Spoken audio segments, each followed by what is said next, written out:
संभवतः लाइव हो चुका है। और सबसे पहले पहल के ऑनलाइन प्लेटफॉर्म पर फिर सभी लोगों का स्वागत है।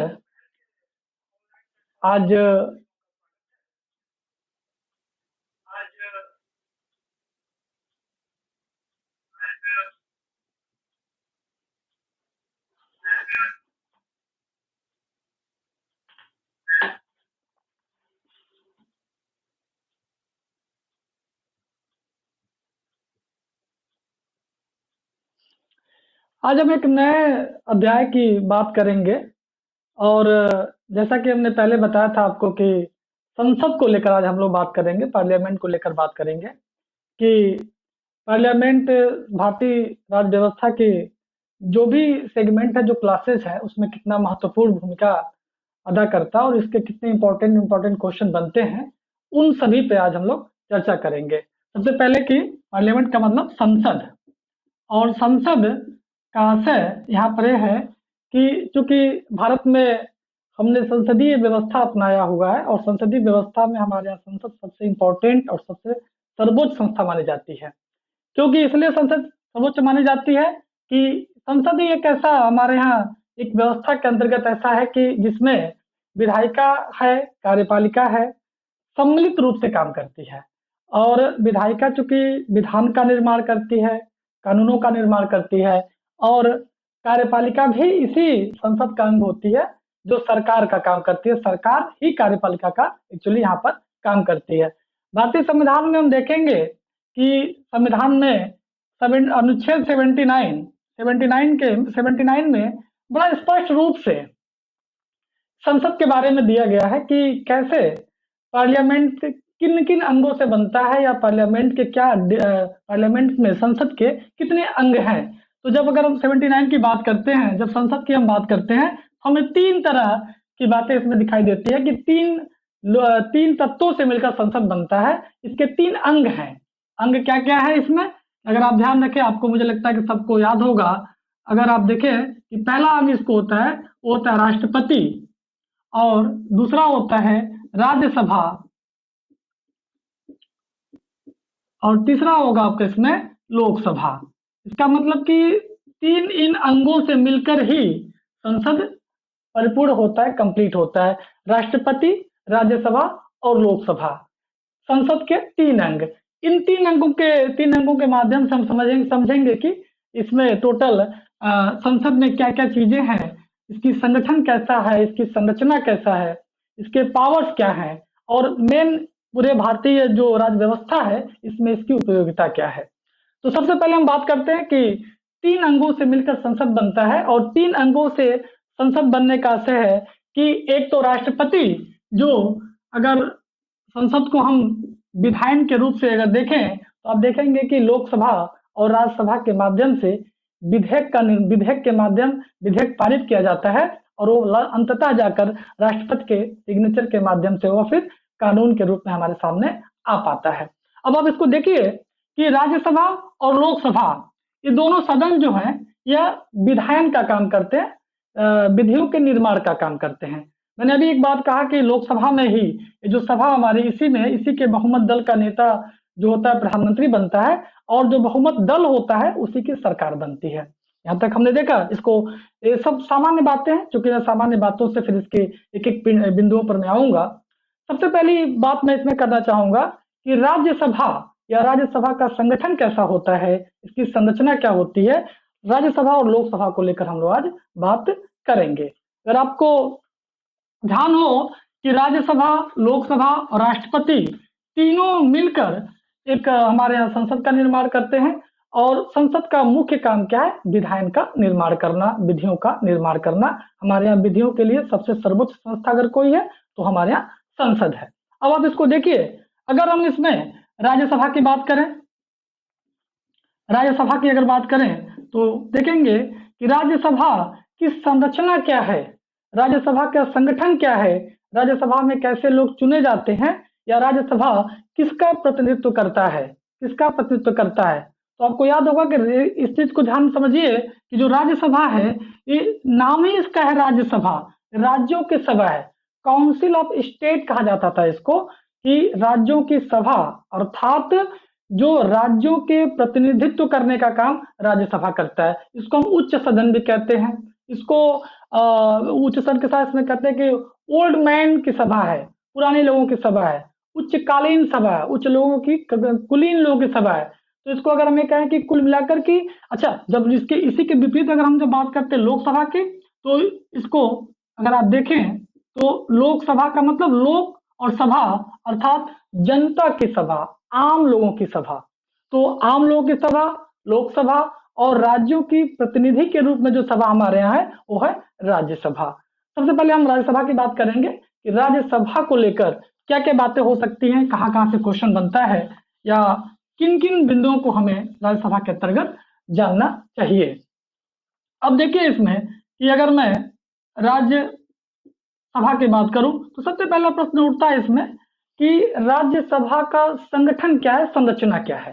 संरचना क्या है, तो संरचना अगर जिसको आप देखें तो आप देखिएगा इसमें कि टोटल मैक्सिमम 250 मेंबर सदस्य हो सकते हैं, मैक्सिमम हो सकते हैं, जिसमें 12 ऐसे मेंबर होते हैं जिनको राष्ट्रपति महोदय नॉमिनेट करते हैं। राष्ट्रपति क्या करता है, नॉमिनेट करता है, इसको मनोनीत करता है, मनोनीत करता है। राष्ट्रपति 12 सदस्यों को मनोनीत करता है। अब ये 12 सदस्य कौन कौन होंगे, प्रश्न उठता है कि 12 सदस्य, कुछ फैक्ट भी साथ लेके चलेंगे, कॉन्सेप्ट की हम बात लगातार इस पर करते रहेंगे। अब 12 सदस्य जो होंगे ये कौन कौन होंगे जिनको राष्ट्रपति मनोनीत करता है, वो होंगे कला के क्षेत्र से, कला के क्षेत्र से, साहित्य के क्षेत्र से, विज्ञान के क्षेत्र से, और सामाजिक या समाज के सामाजिक कार्यों के क्षेत्र से। अर्थात ये 4 ऐसे प्रतिमान हैं कि इन 4 प्रतिमानों के माध्यम से राष्ट्रपति महोदय 12 सदस्यों की को मनोनीत करता है राज्यसभा के अंदर। इसका मतलब कि 238 जो मेंबर बचे, 238 मेंबर बचे, यही मेंबर इसमें चुने जाते हैं, बल्कि 12 मेंबर ऐसे हैं जिनको राष्ट्रपति नॉमिनेट करता है। हालांकि वर्तमान समय में 233 मेंबर ही हैं जो चुने गए हैं, और ये 12 मेंबर तो हमेशा हमेशा राष्ट्रपति जब इनके कार्यकाल समाप्त होता तो नॉमिनेट करता रहता है। एक इस पे प्रश्न बनता है कि अगर क्या 12 मेंबर में क्या ये चारों क्राइटेरिया फॉलो करना जरूरी है, अर्थात कि क्या 4 में 3-3 मेंबर हर क्षेत्र के होंगे, ऐसा प्रश्न एक बार मन में आना चाहिए, आता भी है। तो इसको इसके लिए संविधान कहीं कुछ नहीं कहता है। 12 मेंबर, 12 सदस्य किसी कला के हो सकते हैं, 12 सदस्य साहित्य के हो सकते हैं, 12 सदस्य विज्ञान के हो सकते हैं, 12 सामाजिक कामों के हो सकते हैं। अर्थात इसमें कहीं भी ऐसी बाउंडेशन नहीं है राष्ट्रपति को, या संविधान ऐसा कोई वर्णित नहीं करता है कि किसी एक क्षेत्र के लिए कभी इसको सीमित किया जा सके कि नहीं नहीं कला से 3 होंगे, साहित्य से 3 होंगे, विज्ञान से 3 होंगे, ऐसा बिल्कुल नहीं कहा गया है। बल्कि ऐसा है कि 12 मेंबर जो हमारे हैं वो किसी क्षेत्र के हो सकते हैं। आपको याद होगा कि जब सचिन तेंदुलकर राज्यसभा मेंबर चुने गए तो बड़ा विवाद हुआ। विवाद का मतलब ये हुआ कि न तो कला में आते थे, न साहित्य में आते थे, न विज्ञान में आते थे, और न ही सामाजिक कार्यों में आते थे। अब प्रश्न उठा कि इनको किस बिहाफ पर बनाया गया। तो जब सचिन तेंदुलकर को नॉमिनेट किया गया तो उनके खिलाफ कोर्ट में गए लोग। सुप्रीम कोर्ट ने कहा कि बिल्कुल नहीं, कोई ऐसा गलत नहीं हुआ है, राष्ट्रपति ने जो नॉमिनेट किया है उसमें कहीं कोई गलती नहीं हुई है। अर्थात अच्छा, सुप्रीम कोर्ट ने ये भी नहीं कहा उसमें कि वो क्रिकेट जो है वो कला के क्षेत्र में आता है, वो भी नहीं कहा, लेकिन कहा कि गलत नहीं हुआ है। तो एक हमने मान लिया कि क्रिकेट भी एक कला है, खेलना, खेल भी एक कला है। तब से यह विवाद समाप्त हुआ, और खेल के माध्यम से, खेल जो हम कला के अंदर स्वीकार कर लिए हैं, और खेल से भी लोग अब राज्यसभा में चुने जाने लगे हैं। नवजीत सिंह सिद्धू हुए थे, सचिन तेंदुलकर हुए थे, मैरी कॉम हुई थी, ऐसे कई लोग, इसके पहले दारा सिंह भी हो चुके थे राज्यसभा मेंबर। तो इस तरह के जो ये प्रावधान 12 मेंबरों की है, वो 12 मेंबर में कहीं भी किसी तरह का डाउट नहीं होना चाहिए। दूसरा चीज है इसमें संगठन की अगर हम बात इसमें करें तो जब राज्यसभा, चूंकि राज्यसभा के कार्यकाल को लेकर शुरुआत में था कि आपको ये पता होगा कि राज्यसभा एक ऐसी सभा है जो अस्थायी सभा है। लोकसभा 5 साल के कार्यकाल के बाद उसका विघटन हो जाता है, समाप्त हो जाती है और नई लोकसभा चुनकर फिर आती है। लेकिन राज्यसभा हमेशा काम करती रहती है। राज्यसभा ऐसा है सभा है कि कभी समाप्त होती नहीं है, यह कभी समाप्त नहीं होती और ये लगातार काम करने वाली सभा है। अब कैसे? कि जब इसके पीछे क्या कारण है कि प्रत्येक 1/3 सदस्य, प्रत्येक 1/3 सदस्य हर दूसरे हर 2 वर्ष पर क्या होंगे? यह रिटायर्ड हो जाते हैं, रिटायर्ड कर दिए जाते हैं। अर्थात अर्थात क्या हुआ कि यह 1/3 सदस्य जो हैं जब रिटायर्ड होंगे तो हर 2 साल पर होने का मतलब कि राज्यसभा में हर समय मेंबर मौजूद रहेगा, हर समय राज्यसभा चलती रहेगी, राज्यसभा कभी भी वैकेंट नहीं हो सकती है। ठीक? अब जब राज्यसभा का निर्माण हुआ होगा, सोचने वाली बात है कि निर्माण हुआ होगा, जब राज्यसभा के मेंबर चुने गए होंगे, तो जब हम 2 साल में हर 1/3 सदस्यों को रिटायर्ड कर रहे हैं, तो जब ऐसा हुआ होगा पहली बार, तो क्या हुआ होगा? कैसे हम 1/3 सदस्यों को हटाए होंगे या फिर कैसे हम 6 साल के कार्यकाल को पूरा किए होंगे?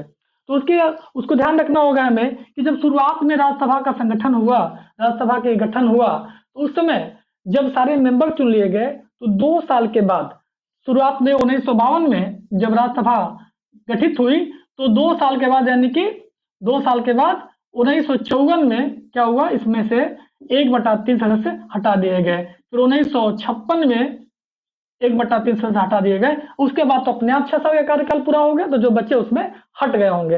अब थोड़ा सोचिए कि 52 में यह जब चुना गया होगा, तो अचानक 2 साल बाद 1/3 सदस्य कौन हटाए गए होंगे? क्योंकि एक राज्यसभा का मेंबर का जो कार्यकाल होता है, वह कार्यकाल 6 वर्ष का होता है, 6 वर्ष का होता है। तो 6 वर्ष कहाँ से हो पा रहा था इसमें? तो ज़रा सोचिए इसमें। तो शुरुआती दौर में क्या हुआ कि 2 साल के बाद लॉटरी निकाली गई और लॉटरी में 1/3 सदस्यों का जिनका नाम आया 1/3 सदस्यों में, उनको रिटायरमेंट दे दिया गया। अगली बार भी 2 साल के बाद फिर लॉटरी निकाली गई और जो 1/3 सदस्य बचे थे, उनको भी रिटायरमेंट दे दिया गया और अगली बार के बाद 2 साल के बाद जो हुआ, उनका कार्यकाल पूरा हो चुका था। तब से यह परंपरा हमारे यहाँ चलती आ रही है। इसीलिए हमारे यहाँ राज्यसभा कभी भी वैकेंट नहीं होती है, खाली नहीं होती है, कभी हमेशा ये काम करती रहती है। अब ये इसकी सामान्य बात है इसकी, मैंने कहा कि सामान्य बातों पे पहले चर्चा कर लेते हैं, फिर आते हैं इसका इलेक्शन कैसे होता है, इसको चुना कैसे जाता है, उस पे हम धीरे-धीरे भी चर्चा करेंगे। अब आप देखिए इसको कि पहला चीज़ कि 250 मेंबर मैक्सिमम हो सकते हैं। दूसरा चीज़ इसमें हमें ध्यान रखना होगा कि इस राज्यसभा में हर साल 1/3 सदस्य रिटायर्ड कर दिए जाते हैं, रिटायर्ड हो जाते हैं। हालाँकि एक राज्यसभा में मेंबरों का जो कार्यकाल है, वो 6 वर्ष का है, 6 वर्ष का है। तो जब 1/3 हर साल रिटायर्ड होते हैं, तो हमेशा राज्यसभा काम करती रहती है और यह मेंबर अस्थायी रूप से उसमें बने रहते हैं 6 साल तक, उसके बाद ही ये रिटायर्ड होते हैं। अब देखिए इसके साथ में, राज्यसभा के साथ में एक बात और करना चाहिए हम लोगों को कि जो ये राज्यसभा है, इसका जो अध्यक्ष होता है, वो पदेन होता है। और कौन होता है? ये पदेन होता है, जो अध्यक्ष इसका होता है भारत का उपराष्ट्रपति। भारत का जो उपराष्ट्रपति होता है, यह राज्यसभा का पदेन सभापति होता है। मतलब कि जो राष्ट्रपति उपराष्ट्रपति बन गया, वो राज्यसभा का सभापति होगा ही होगा। यह संविधान में स्पष्ट रूप से लिखा गया है, उपराष्ट्रपति पदेन सभापति होगा राज्यसभा का। दूसरा चीज कि इसके लिए उपराष्ट्रपति पदेन होगा, इसका उपाध्यक्ष कौन होगा? अगर उपाध्यक्ष की बात करें राज्यसभा का, अध्यक्ष तो हो गया उपराष्ट्रपति, अगर उपाध्यक्ष की बात करें अगर, तो इसमें संसद के सदस्यों के द्वारा ही, उसी में किसी को वरिष्ठ की से कोई परिभाषा नहीं दी गई है, लेकिन ये ध्यान रखना होगा कि संसद के सदस्यों के द्वारा ही उपाध्यक्ष चुन लिया जाता है, राज्यसभा के मेंबर के द्वारा ही। तो वह उपाध्यक्ष पद पे काम करता है और जब उपराष्ट्रपति महोदय नहीं रहते हैं, तो पूरे उपाध्यक्ष ही अध्यक्ष की भूमिका में राज्यसभा का कार्यों का संचालन करता है। दूसरी एक चीज और इसमें ध्यान रखना होगा कि राज्यसभा कुछ अलग तरीके से थोड़ा सा पावर इसके अगर हम इसके शक्तियों की बात करें, इसके पावर्स की बात करें राज्यसभा के, तो राज्यसभा के पास कुछ अलग तरह की शक्तियां हैं पहली बात की राज्यसभा विधायन के मामले में कानून निर्माण करने के संबंध में लोकसभा से मात्र सिर्फ अगर कहा जाए तो जो इसके धन विधेयक है उस विधेयक को छोड़कर हर विधेयक पर समान अधिकार रखता है, समान पावर रखता है, समान शक्ति रखता है। कोई भी विधेयक, दो तरह के विधेयक ऐसा है जिसको जो राज्यसभा में प्रारंभ नहीं किया जा सकता। पहला चीज यह है, पहला जो विधेयक है वो है धन विधेयक और दूसरा जो है वो होता है अविश्वास प्रस्ताव। अविश्वास प्रस्ताव जो होता है यह कभी भी राज्यसभा में प्रारंभ नहीं किया जाता है। हालांकि प्रारंभ लोकसभा में किया जाता है लेकिन राज्यसभा की सहमति जरूरी है। राज्यसभा में वो प्रक्रिया का पालन करना आवश्यक है। लेकिन कुल मिलाकर ये देखिए कि दो तरह के जो ये बिल है, यही तरह की बात केवल राज्यसभा में प्रारंभ नहीं किया जा सकता, अन्यथा हर जगह हर विधायन के निर्माण में राज्यसभा लोकसभा के बराबर शक्ति रखती है। अब इसमें एक साथ हमें एक चीज और देखना होगा कि कुछ ऐसे राज्यसभा के अलग से पावर्स हैं कि राज्यसभा अलग कैसे है सामान्य विधायन के निर्माण के क्षेत्र से अलग होकर क्या पावर रखता है। तो ध्यान रखिएगा कि राज्यसभा के पास दो तरीके के दो ऐसे महत्वपूर्ण पावर हैं। क्या है, एक तो अनुच्छेद 249 के अंतर्गत राज्यसभा किसी भी मुद्दे को राष्ट्रीय महत्व का घोषित कर सकती है, किसी भी चीज को राष्ट्रीय महत्व का घोषित कर सकती है और यह पावर सिर्फ राज्यसभा के पास है। यह पावर लोकसभा के पास बिल्कुल नहीं है, सिर्फ राज्यसभा के पास है। और यह जब राज्यसभा अनुच्छेद 249 के अंतर्गत किसी सामान्य मुद्दे को भी राष्ट्रीय मुद्दा महत्व का घोषित कर सकती है तो इसका मतलब कि वह राष्ट्रीय महत्व का जो होगा वो 1 वर्ष के लिए घोषित कर सकती है। ध्यान रखना होगा हमें, अगली बार उसको और बढ़ाने के लिए फिर राज्यसभा को अनुच्छेद 249 के अंतर्गत विधेयक उसको कानून बनाकर उसको और आगे बढ़ाया जा सकता है। लेकिन प्रारंभिक स्तर पर 1 वर्ष के लिए किसी भी सामान्य महत्व की चीजों को राष्ट्रीय महत्व की बात घोषित किया जा सकता है राज्यसभा के द्वारा। दूसरा इसका जो स्पेशल पावर है वो है अनुच्छेद 312 के अंतर्गत कि यह जो लोकसभा अखिल भारतीय सेवाएं हैं उस अखिल भारतीय सेवाओं में क्या करता है इसमें कि अखिल भारतीय सेवाओं में वृद्धि कर सकता है, अखिल भारतीय सेवाओं में परिवर्तन कर सकता है, उसको बढ़ा सकता है, उसको कम कर सकता है। यह राज्यसभा अनुच्छेद 312 के अंतर्गत ये काम कर सकता है। ये भी हमें यहाँ पर ध्यान रखना होगा। और अगर राज्यसभा की बात किया जाए कि राज्यसभा में और स्पेशल पावर क्या है तो ध्यान रखिएगा कि सबसे बड़ी बात है कि राज्यसभा का कभी विघटन नहीं होता है, राज्यसभा हमेशा काम करती है। इसका मतलब कि जब लोकसभा काम न कर रही होती हो उस समय राज्यसभा काफी इंपॉर्टेंट हो जाता है हमारे यहाँ। अर्थात अगर लोकसभा निलंबित हो, लोकसभा का सत्र समाप्त हो चुका हो, लोकसभा पूरी तरह विघटन हो चुका हो, नई सरकार या नई लोकसभा का चुनाव होने वाला हो, उस स्थिति में अगर कभी कानून बनाने की बात आई तो उस समय राज्यसभा हमारे यहाँ कानून बनाने की संस्था के रूप में काम करती है और पूरी शिद्दत से करती है, क्योंकि वो जब विधेयक को बनाकर पास करती है, भेजती है, तो राष्ट्रपति महोदय के सिग्नेचर के बाद कानून बनाने की प्रक्रिया में कोई बाधा नहीं पड़ता है। ये हमें यहाँ पर ध्यान रखना होगा। राज्यसभा को लेकर कई तरह की बातें हो जाती हैं कि राज्यसभा बड़ा कमजोर है। हालांकि संख्या के बल में तो कमजोर है, क्योंकि जब लोकसभा की हम बात करेंगे तो देखेंगे उसकी संख्या राज्यसभा के ठीक डबल है, डबल की मामला हुआ, डबल से भी ज्यादा संख्या है। तो कई बार समस्या आता है कि यार अगर जब अंकों की गणित में जब हम बात करते हैं कि वोटिंग वाले मामले पे बात करते हैं तो राज्यसभा हर महीने में कमजोर पड़ता है लोकसभा की अपेक्षा। अब चूंकि शुरुआत में मैंने बताया आपको कि राज्यसभा राज्यों का प्रतिनिधित्व करता है, न कि जनता का प्रतिनिधित्व करता है। सबसे मेन चीज इसमें है कि राज्यसभा के जो मेंबर होते हैं, जो राज्यसभा के सदस्य चुने जाते हैं, वो भी सांसद कहलाते हैं, मेंबर ऑफ पार्लियामेंट वो भी कहलाते हैं। उनका इलेक्शन कैसे होता है, वो कैसे चुने जाते हैं, वो कैसे यहाँ तक पहुंचते हैं, उस पर थोड़ी सी हम लोग बात कर लें। पहला चीज है कि राज्यसभा का जो सदस्य होता है यह सामान्य सदस्य होता है, बशर्ते इसका जो क्राइटेरिया है चुनाव लड़ने की उसमें सबसे महत्वपूर्ण क्या है कि वही फिर 4-5 पुराने बातों का अगर हम याद करें कि वो भारत का नागरिक होगा, उसकी उम्र, यहाँ सबसे जो मेन बात है वो उम्र जो है उसकी 30 वर्ष से कम नहीं होनी चाहिए। 30 वर्ष से कम नहीं होनी चाहिए उम्र, इसका मतलब यहाँ उम्र को लेकर थोड़ा-सा क्लियरिटी हो जाए अगर हम लोगों में तो ज़्यादा बेहतर होगा। वो इसलिए कि 30 वर्ष का जो ये उम्र है और अभी हम जब लोकसभा की बात करेंगे, तो लोकसभा में हम देखेंगे कि वही उम्र की सीमा जो है, वो 25 वर्ष की है।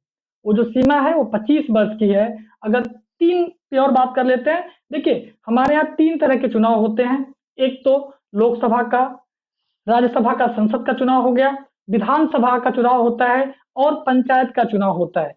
तो अगर हम पंचायत से शुरुआत करें उम्र को लेकर, तो आप देखेंगे कि पंचायत के चुनाव में, त्रिस्तरीय पंचायत के चुनाव में उम्र की सीमा 21 वर्ष है, यानी 21 वर्ष के लोग चुनाव लड़ सकते हैं पंचायत के चुनाव में। 21 वर्ष के लोग ग्राम प्रधान बन सकते हैं। 21 वर्ष के लोग प्रधान के साथ जो वार्ड मेंबर होते हैं वो बन सकते हैं। लेकिन वह विधानसभा का चुनाव नहीं लड़ सकते। अर्थात विधानसभा यानी एमएलए, एमपी का जो चुनाव होता है लोकसभा और विधानसभा का, इसके लिए उम्र की जो सीमा है वो मिनिमम 25 वर्ष है और राज्यसभा के मेंबर चुनने के लिए मिनिमम 30 वर्ष है, 5 वर्ष का। और इसी को और अगर मैं आगे बढ़ाऊं तो राष्ट्रपति बनने की जो उम्र की सीमा है वो क्या है, 35 वर्ष है। अगर हम राष्ट्रपति की बात करें, यहाँ पर राष्ट्रपति की अगर बात करें तो 35 वर्ष की उम्र की मिनिमम उम्र के लोग राष्ट्रपति बन सकते हैं। इससे कम वाला व्यक्ति इसके राष्ट्रपति के निर्वाचन में शामिल ही नहीं हो सकता, निर्वाचन प्रक्रिया में शामिल ही नहीं हो सकता है, पहला चीज। दूसरा चीज है कि सदस्य बनने की योग्यता और क्या होनी चाहिए कि भारत का नागरिक हो, साथ में इसको कहीं भी या लाभ के पद पर काम न कर रहा हो। लाभ का पद का अर्थ क्या है, लाभ का पद समय समय पर कई बार डिफाइन किया गया और अलग अलग समय पर उसका विस्तार भी किया गया। लाभ का पद का मतलब यहाँ पर कि अगर वह विधायक है वो लाभ के पद में नहीं आता, अगर वो सांसद है वो लाभ के पद में नहीं आता, अगर वो मंत्री है वो लाभ के पद में नहीं आता है, वो प्रधानमंत्री है तो भी लाभ के पद में नहीं आएगा। ध्यान रखना होगा। तो हम कभी मंत्री, विधायक, सांसद, हम इसमें कहीं भी लाभ के पद में शामिल नहीं माना जाता है। तो कोई भी इस तरह का व्यक्ति चुनाव लड़ सकता है। दूसरा चीज है कि जिसकी उम्र 30 वर्ष से कम ना हो, भारत का नागरिक हो, वह किसी न्यायालय से सजा प्राप्त न हुआ हो, उसको किसी न्यायालय से कोई सजा प्राप्त न हुआ हो, वो भी व्यक्ति चुनाव लड़ सकता है। इसमें सबसे मेन चीज इसमें है कि इसकी इलेक्शन कैसे होता है, इसका चुनाव कैसे होता है, और इसका इलेक्शन थोड़ा सा सामान्य लोकसभा के चुनाव से अलग होता है। थोड़ा टेक्निकल है, थोड़ा इसको हम समझते हैं कि कैसे होता है इसका इलेक्शन। का इलेक्शन कैसे होता है इसको हम थोड़ा सा भी समझते हैं कि देखिए कि राज्यसभा के चुनाव में अगर देखा जाए तो आप देखेंगे इसको कि राज्यसभा का जो इलेक्शन होता है वह क्या होता है कि राज्यों की प्रतिनिधि के रूप में होता है, राज्यों के प्रतिनिधि के रूप में होता है। और इसकी जो सीटें हैं वो स्टेट के हिसाब से हैं, अलग अलग स्टेट को अलग अलग सीटें दी गई हैं। सबसे ज्यादा सीट किसके पास है अगर देखा जाए तो यूपी के पास 31 सीट है। 31 सीट जो है उत्तर प्रदेश के पास है, सबसे ज्यादा है। इसके बाद जितने भी स्टेट हैं भारत में सबकी जो संख्या है, दिल्ली के पास अगर दिल्ली की बात करें तो मात्र 3 सीटें राज्यसभा की। तो हर स्टेट के अलग अलग सीटें अलग अलग संख्या में दी गई हैं, वहां के जनसंख्या के प्रतिनिधित्व के हिसाब से, जनसंख्या के हिसाब से सीटें का बंटवारा किया गया, जिसमें सबसे ज्यादा सीटें उत्तर प्रदेश को प्राप्त है, 31 सीटें। अब आप ये देखिए इसमें कि इसका इलेक्शन होता है तो कैसे इलेक्शन होता होगा, क्योंकि अभी हमने बात किया था कि 1/3 सदस्य हर दूसरे साल पे, हर 2 वर्ष पे हटा दिए जाते हैं, रिटायर्ड हो जाते हैं। 1/3 सदस्य अभी हमने देखा अभी। तो इसका मतलब अगर 31 यूपी में मेंबर हैं तो 31 मेंबर का इलेक्शन कैसे होता होगा। इसको अगर हम 3 भागों में बांट कर देखें तो देखिएगा 10 + 10 + 11। इसका मतलब क्या हुआ कि 2 साल, पहले 2 साल में 10, दूसरे 2 साल में 10, तीसरे वाले 2 साल में 11 मेंबर का इलेक्शन होगा। हर 2 साल पर उत्तर प्रदेश में 10 राज्यसभा के नए मेंबर चुनकर जाएंगे। इतना क्लियर है। और देखिए कि फिर इसका इलेक्शन कैसे हो, इसका वोटिंग कैसे होता होगा। आप इसको जानते होंगे कि भारत में 2 इलेक्शन ऐसा होता है जो एकल संक्रमणीय मत पद्धति के माध्यम से होता है। अब एकल संक्रमणीय मत पद्धति क्या होता है, ये सब चीजें राष्ट्रपति के क्लास में बिल्कुल क्लियर कर दिया गया था कि राष्ट्रपति का जो पहले के जो वीडियोज हैं राष्ट्रपति से संबंधित 8-9 वीडियो, तो इलेक्शन का जो प्रक्रिया है उससे बड़ा विस्तृत हमने चर्चा किया उसमें कि कैसे एकल संक्रमणीय मत पद्धति क्या होता है, वोट ट्रांसफर कैसे होता है। वोट यहाँ पर एकल संक्रमणीय मत पद्धति नहीं होता है, बल्कि हस्तांतरणीय वोट सिस्टम है यहाँ पर, कि वोट का ट्रांसफर होता है। अगर कभी, क्योंकि इसलिए ट्रांसफर होता है कि यहाँ पर ऐसा जो चुनाव होता है इसमें एक निश्चित कोटा प्राप्त करने के बाद यह व्यक्ति निर्वाचित होता है। ऐसा नहीं है कि अब लोकसभा में मैं आऊंगा तो बताऊंगा कि लोकसभा का चुनाव कैसे होता है। मैं यहाँ पर थोड़ा सा क्लियर कर लेता हूँ, शायद आपको और बातें क्लियर हो पाएंगी। लोकसभा का चुनाव अगर आप देखिए तो लोकसभा के चुनाव जब होता है तो इसमें होता है first past the post system. का मतलब क्या होता है कि जो सबसे ज्यादा वोट पाता है वो विजेता होता है, जो सबसे ज्यादा वोट पाता है वो जीत जाता है। First past the post system कहा जाता है उसको लोकसभा। इसका मतलब क्या हुआ कि मान लीजिए, सपोज करिए कि किसी संसदीय क्षेत्र में 4 उम्मीदवार खड़े हैं। 4 उम्मीदवार मान लेते ए बी सी और डी, 4 उम्मीदवार खड़े हैं और टोटल वोटर जो हैं, टोटल वोटर है वहां पे 100, सिर्फ मान रहे हैं समझने के लिए, सिर्फ 100 वोटर है टोटल और 4 उम्मीदवार हमारे उस पर खड़े हैं। और 4 उम्मीदवारों में मान लीजिए कि किसी को ए को 20 वोट मिला, सी को 30 वोट मिला, और क्या कहते हैं सी को 40 वोट मिला और डी को 10 वोट मिला, टोटल 100 वोट हो गए। अगर इसमें बेझिझक हम कह सकते हैं कि सी जीता हुआ है। क्यों जीता हुआ भैया? 40 वोट पाया है, क्योंकि सबसे ज्यादा वोट पाया है। First past the post system, सबसे ज्यादा वोट पाने वाला व्यक्ति जीता हुआ है। साफ साफ क्लियर यहाँ पर है कि यह व्यक्ति, हालांकि अगर आप देखें तो 20 30 50 60 लोगों ने इसके खिलाफ मत दिया है। 60 लोगों ने इसके खिलाफ मत देने के बाद भी यह उम्मीदवार जीता हुआ है, यह हमारा सांसद बन चुका है, यह हमारा विधायक बन चुका है। तो first past the post system में एमएलए का चुनाव और सांसद का चुनाव दोनों होता है, यह हमें ध्यान रखना होगा। अब इसलिए राज्यसभा की मैं बात कर रहा था कि यहाँ पर यह प्रक्रिया नहीं लगती है। यहाँ पर क्या होता है, यहाँ पर एक निश्चित कोटा अगर सामान्य अगर बात कहा जाए, अगर बिना किसी तकनीकी की अगर हम बात करें तो हम सीधे कह सकते हैं सामान्य कोटा का मतलब 50+1, सीधे कह सकते हैं। लेकिन 50+1 का मतलब 51% वोट मिलना चाहिए, तो वो व्यक्ति क्या होगा, वो निर्वाचित होगा, चाहे राष्ट्रपति चाहे राज्यसभा का मेंबर। बिल्कुल। अब यहाँ पर हमें समझना होगा 51% वोट कैसे निकलता है, कैसे कोटा निर्धारित करते हैं हम लोग, कैसे करते हैं। तो उसके लिए क्या होता है कि सबसे पहला कि टोटल वोट या टोटल वोट बटे टोटल वैकेंसीज +1 और यहां पर +1। इस फार्मूले के अंतर्गत हमें देख पाते हैं कि 51% का जो कोटा है, कैसे कोटा निकलेगा, उसके हिसाब से तय कर पाएंगे कि इतना वोट पाने के बाद वो व्यक्ति जीतेगा। अब देखिए कैसे होगा। अब अगर मैं उत्तर प्रदेश की बात करूं, 31 सीटों की बात करूं, मैंने कहा कि हर दूसरे साल पर 10 उम्मीदवारों का क्या कहते हैं चुनाव होता है। 10 उम्मीदवार चुनकर राज्यसभा में हमारे यहाँ जाते हैं। अब इसको देखिएगा ध्यान से कि 10 उम्मीदवार का मतलब कि अगर ये 10 उम्मीदवार हैं हमारा 2 साल पर, टोटल वोट कितना है, उत्तर प्रदेश में विधानसभा की सीटें कितनी हैं, तो आपको मुझे लगता है सबको पता होगा कि उत्तर प्रदेश में 403 टोटल सीट कितनी है, 403। इसको मैं यहाँ देखें कि 403 टोटल वोट है उत्तर प्रदेश में, क्योंकि राज्यसभा के जो मेंबर होते हैं इसका इलेक्शन कौन करता है, विधानसभाओं के निर्वाचित सदस्य करते हैं। ध्यान रखिएगा, विधानसभाओं के निर्वाचित सदस्य करते हैं, और जिस स्टेट का होगा उसी स्टेट के विधानसभा के। ऐसा नहीं कि उत्तर प्रदेश का चुनाव हो रहा है तो कई दूसरे प्रदेशों के विधानसभाओं के वोटर वोट डाल रहे हैं, ऐसा बिल्कुल नहीं है। जिस स्टेट में, जिस राज्य में यह राज्यसभा के सदस्यों का निर्वाचन होगा, उसी राज्य के विधानसभाओं की कुल संख्या क्या होगी, यह हमें देखना होगा। मैं यूपी की बात कर रहा हूं, अगर मैं यूपी के 10 राज्यसभा के सदस्यों के चुनाव की अगर मैं बात कर रहा हूं, तो ध्यान रखिएगा कि टोटल वोट कितने हैं, 403। टोटल वैकेंसी कितनी हो गई, 10 + 1। इसके हिसाब फार्मूला के साथ देखिए, टोटल वैकेंसी 10 + 1 और यहां पर आ गया +1। आप इसको कर लीजिए इसको आराम से। देखिए कितना हो गया, 11 तिहाई 33, 7 बचा 73, 11 छक्के 66 और ये +1 कर लीजिए, 37 हो गया। और चूंकि पॉइंट में आएगा जिसको मैं सीधे करता हूं, 38 मान लेता हूं कि एक राज्यसभा कैंडिडेट को जीतने के लिए कम से कम 38 विधायकों का मत चाहिए।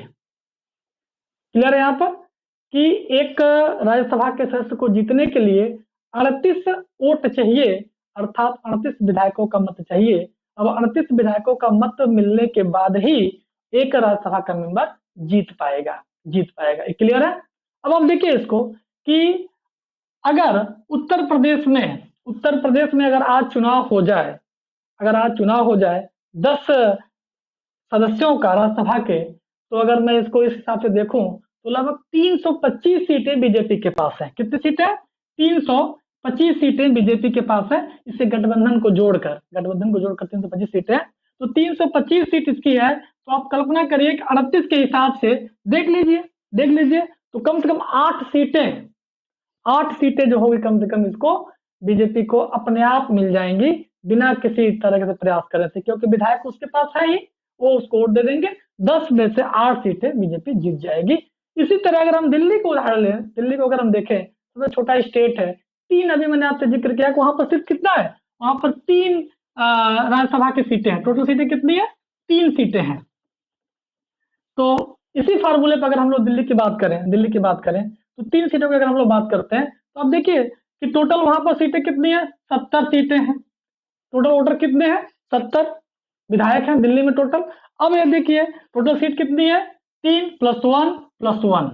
अब आप देखिए इसको 4 हो गया, तो इसको 4 हो गया यहाँ पे, 16 चौका 64, एक 17 मान के चलते हैं इसको एवरेज रूप में 17, यहाँ भी कर ले कि 18, मैक्सिमम 18, यानी 18 विधायक चाहिए एक राज्यसभा का सदस्य जिताने के लिए दिल्ली में। और आपको पता है कि लगभग 60+ सीट किसके पास है? आम आदमी पार्टी के पास। इसका मतलब कि दिल्ली की तीनों सीटें राज्यसभा की कौन जीतेगा? आम आदमी पार्टी जीतेगी, ये तय है। तो इसका चुनाव जो है, पहले इसमें क्या था कि जब इलेक्शन होता था शुरुआत में, तो जैसे राष्ट्रपति का, कहीं से एक चीज और ध्यान रखिएगा इसमें कि राष्ट्रपति का चुनाव जब होता है तो एकल संक्रमणीय आनुपातिक मत पद्धति गुप्त मतदान प्रणाली से होता है, ध्यान रखिएगा। उसका वोट कभी शो नहीं होता है, गुप्त होता है। लेकिन इनका जो चुनाव होता है राज्यसभा का, पहले इसमें कहीं ऐसा कुछ लिखा ही नहीं है, बल्कि यह क्या होता है? ओपन होता है। ओपन क्यों होता है? पहले ये भी गुप्त होता था। गुप्त होने का मतलब क्या होता था कि आराम से आदमी गया, वोट आराम दे दिया, कोई उसके मत को देख नहीं पाता था, न कोई देखना चाहता था। गुप्त का मतलब ये हुआ कि कोई जान न पाए, जान गया तो फिर गुप्त कहाँ के रह गया। अब देखिए क्या हुआ कि इससे लेकर बड़ा भ्रष्टाचार फैला। भ्रष्टाचार कैसे फैला कि राज्यसभा में अक्सर संभ्रांत लोग पहुंचते हैं, पैसे वाले बिजनेसमैन। देखा ना कि बड़े बड़े लोग जाते हैं तो क्या करते हैं, वो लोग चुपचाप गए, विधायक को खरीद लिए, 50 करोड़ ले लो, 100 करोड़ ले लो, एक एक वोट को मैनेज करते, काफी पैसा खर्च करते थे। तो विधायक क्या करता था? पैसा चुपचाप लेकर रख लेता था, और वोट डालने जब जाता था तो अपनी पार्टी के उम्मीदवार को नहीं देता था, बल्कि क्या करता था? जिससे पैसा लिया रहता था उसको वोट दे देता था। अब इससे क्या होगा कि पार्टियों को बड़ा दिक्कत हुआ कि यार बताओ यार, ये चोरी का जो काम है हमें करना चाहिए था, ये कैसे कर रहे हैं अकेले। तो उसको लेकर उन्होंने क्या किया कि भैया काम करो इसको, कि वो व्हिप जारी कर देते थे कि नहीं, व्हिप का मतलब होता है कि पार्टी का एक संदेशा है, उसको आपको मानना पड़ेगा, उसके बाउंडेशन में ही रहेंगे आप, तो उसका मतलब होता था कि आप व्हिप जारी कर दिए तो आप उस पार्टी के एक सीमा के दायरे में रहेंगे, आप उस दायरे से बाहर आप नहीं निकल सकते। तो उसके बाद इस प्रणाली को ओपन कर दिया गया कि भैया वोट दिखा के दो हमें, ताकि अब कोई संकट ही न रहे। अब क्या होता है उसमें कि जब जाता है विधायक वोट देने तो अपना वोट दिखाता है पार्टी को कि देख भैया मैं वोट देने जा रहा हूँ। तो भ्रष्टाचार की जो समस्या थी वो कहीं ना कहीं कुछ ना कुछ इसमें कमी आई, यह इसमें हमें ध्यान रखना होगा कि हमें 2-3 चीजें हमने देखा इसमें। पहला चीज कि राष्ट्रपति के साथ ही जो इलेक्शन होता है उसी प्रक्रिया का पालन हमें इसमें राज्यसभा के चुनाव में होता है। बशर्ते राज्यसभा का चुनाव जब होता है यह गुप्त अब नहीं रह गया, पहले गुप्त होता था, अब ये गुप्त नहीं होता है। राष्ट्रपति का चुनाव आज भी गुप्त होता है। एक बार ऐसी दुर्घटना घट चुकी है राष्ट्रपति वाले अध्याय में, राष्ट्रपति के इलेक्शन की जब मैं बात कर रहा था तो मैंने इसका जिक्र किया था। एक बार ऐसी घटना घटी कि मुलायम सिंह यादव जो उत्तर प्रदेश के बहुत बड़े नेता हैं, समाजवादी नेता हैं, इनका वोट सबको पता चल गया कि वोट इसलिए पता चल गया कि यह देना किसी और को चाहते थे वरीयता के हिसाब से, दे किसी और को दिए। जब पता चला कि मैं गलती कर दिया हूं तो उन्होंने वोट लेकर फाड़ दिया, नया बैलेट पेपर लिया, फिर वोट डाला। तो अब तो पता चल चुका था कि पहले आप किसको दिए हैं, दूसरी बार किसको दे रहे हैं, तो वो जो उनका वोट था वो गुप्त रह ही नहीं गया। इसलिए निर्वाचन आयोग ने, जो निर्वाचन आयोग था, इनके वोट को तुरंत अवैध घोषित कर दिया। और तब हम लोग जान पाए कि मुलायम सिंह साहब का वोट पहली बार राष्ट्रपति के चुनाव में एक बार अवैध घोषित हुआ, इसलिए ये गुप्त प्रणाली होने के कारण वह वोट ओपन नहीं हो सकता था, नहीं हो सकता था। तो ये भी आपको जानना चाहिए। इस तरह राज्यसभा का इलेक्शन, राज्यसभा के पावर्स, राज्यसभा के चुनाव में हमने देखा कि कैसे इसका इलेक्शन होता है। इसके कार्यकाल मैंने बता ही दिया आपको कि 6 वर्ष का होता है। और इस तरह राज्यसभा की जो पूरी संगठन है, संरचना है, जो पावर्स है, मुझे लगता है कि एक सामान्य संकल्पना में बहुत कम समय में कोशिश किया हूं कि आप इसको समझ पाएं।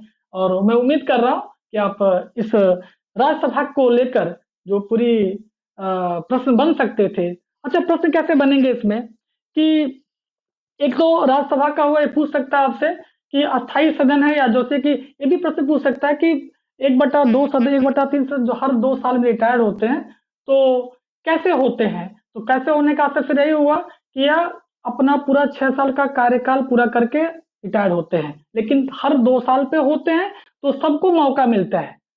शुरुआत दौर में एक बार ऐसा हुआ था फिर कि लॉटरी के माध्यम से इनको रिटायर्ड किया गया था। उसके बाद ये परंपरा हमारे यहाँ बड़े आराम से हम लोगों ने आत्मसात कर लिया है, कहीं इसमें कोई दिक्कत नहीं आती है। दूसरा इसमें हो सकता है, एक और बात हो सकती है कि जो एकल संक्रमणीय अनुपातिक पद्धति है यहाँ पर, वह वोट जो क्या कहते हैं, सिंगल वोट ट्रांसफरेबल सिस्टम जो यहाँ पर है, इसमें भी ध्यान रखिएगा कि वोटिंग वरीयता से होता है। जहाँ पे एकल संक्रमणीय मत पद्धति की बात करेंगे, वरीयता, वहां पर वरीयता का मतलब कि हम वोट प्रेफरेंस के हिसाब से देंगे। वोट हम एक व्यक्ति को नहीं देंगे, बल्कि जितने व्यक्ति होंगे उन सभी व्यक्तियों को वोट हम देंगे। तो वरीयता का असर होता है। सेम राष्ट्रपति के चुनाव में हमने देखा है, राष्ट्रपति के चुनाव में इस प्रक्रिया को हमने बहुत अच्छी तरीके से समझा था कि कैसे एकल संक्रमण मत पद्धति में आगे बात कैसे होती है, कैसे वोट ट्रांसफर होता है।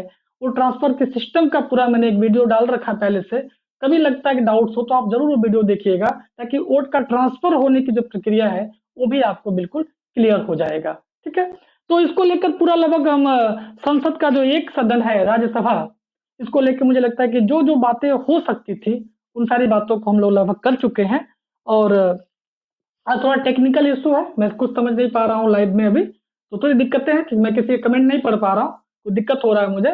तो नेक्स्ट जब भी हम क्लास लेंगे, लाइव आएंगे, तो पहले हम अपने सेटअप को सेट कर लेंगे ताकि मैं सबको देख पाऊँ। काफी बच्चे देख रहे हैं, उनके कमेंट्स मैं नहीं पढ़ पा रहा हूँ कि आपने क्या क्या कुछ, किसी को कुछ प्रश्न होंगे तो शायद मैं नहीं समझ पा रहा हूँ क्या प्रश्न पूछेंगे, लेकिन ठीक है, मैं उन कमेंट को बाद में जाके देखूंगा। लेकिन जब अगली बार मैं नेक्स्ट क्लास जब भी लाइव आता हूँ, तो पहले मैं अपने सेटअप को सेट कर लूंगा ताकि मैं आपके कमेंट्स को देख पाऊंगा, आप क्या पूछ रहे हैं। कई बार ऐसे प्रश्न होते हैं जो क्लास में सॉल्व कर लिए जाते हैं, तो मैं कोशिश करता हूँ कि कल की लाइव क्लास से मैं पहले उन प्रश्नों को सॉल्व कर पाऊँ कि जो आप प्रश्न पूछ रहे हैं लगातार। मुझे उम्मीद है कि काफी बच्चे इस पे प्रश्न पूछ रहे होंगे। आज तो उन सभी प्रश्नों के लिए मैं खेद व्यक्त कर सकता हूँ कि उसके अलावा कोई विकल्प मेरे पास है भी नहीं कि अगर मैं प्रश्न देखता तो संभवतः मैं उन प्रश्नों का उत्तर दे पाता।